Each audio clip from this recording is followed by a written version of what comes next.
Alright, good day mga bossing. Meron tayong walk-in customer mga boss from Mabalacat, Pampanga. So ito, 4G92 engine, Lancer itlog mga bossing.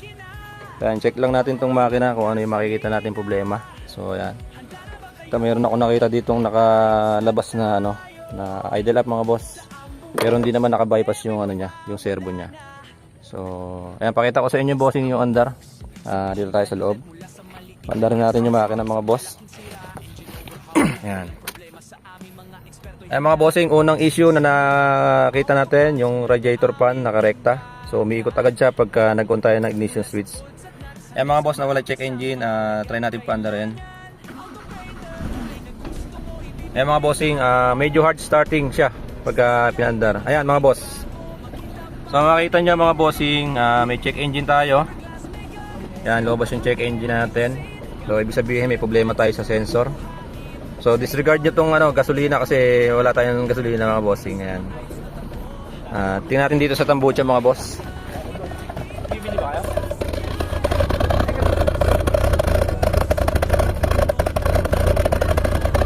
Ayan mga bossing, tingnan nyo yung tambucho, pakinggan nyo. Ayan, parang mayroon siyang paputok dun sa loob kasi pumuputok yung dulo. Ayan, so dito tayo sa makina mga boss. Yan. So, ayan, nakarekta yung pan. Tapos may tumutunog dito sa sa intake manifold niya mga bossing, oh. Ayan.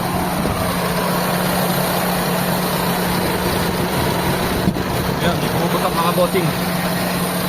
So, check natin, baka sa tambucho lang yung pumuputok na yun. Baka singuin tambucho. So, ito mga boss, ayan, tingnan niya, pakiramdaman niya yung makina. Nanginginig mga boss. So malakas yung kinig ng makina, wala sa kondisyon. Tapos mga bossing, ito. Ito. Yan, may nakita akong problema dyan. Kumakatas yung niya sa injector niya, yung gasolina. Kumakatas mga bossing. Ayan, basang-basa, oh. Yan.